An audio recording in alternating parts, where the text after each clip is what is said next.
Hello everyone, I am Pantera Arma, the first hard-of-hearing drag queen in the Philippines. Nag-start ang aking hearing aid journey last 2017.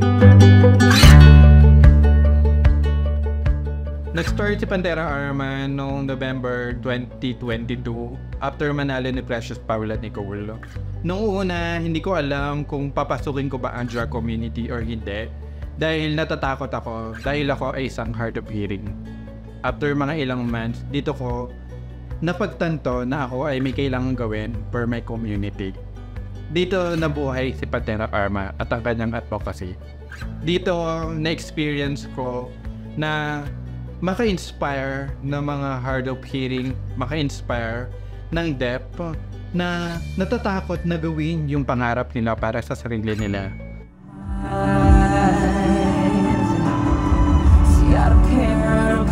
If they call us music, run away to a world that we desire.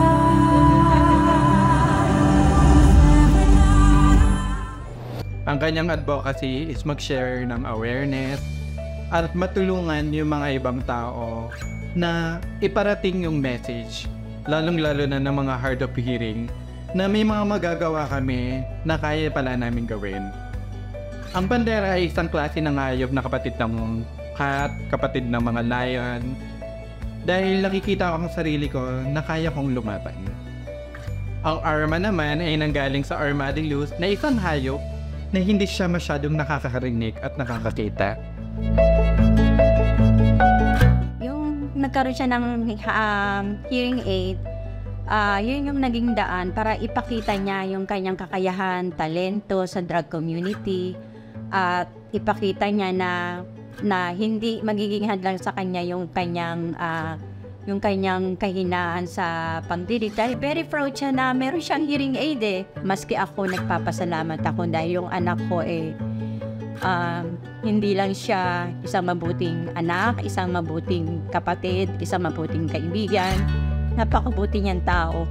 Tanggap ko ang aking anak, tanggap ng buong pamilya, at tanggap ng maraming tao na nakikita kong pumapalagpa. Kaya gano'n ko kamahal ang anak ko. Sana yung may mga anak na katulad ng anak ko na mahina ang pandinig, kung siya man ba ay pipe, kung siya man ba ay bulag, any kind of disability na anong PWD ka, kaya mong gawin at kaya mo rin ipakita sa buong mundo ang iyong talento.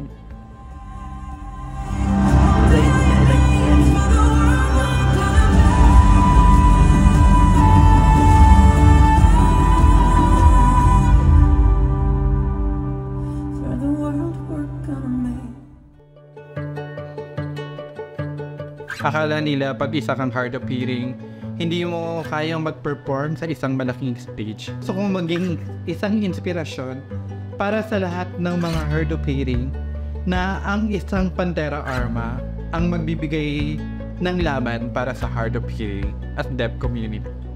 Dahil sa ating advocacy, tayo po ay nabigyan ng award ng Jessie Robredo Foundation bilang isang huwarang individual. Lahat tayo ay may magagawa para sa ating community, regardless kung ano man yung mga pinagdadaanan nating mga problema sa ating disability. Drug is a form of entertainment.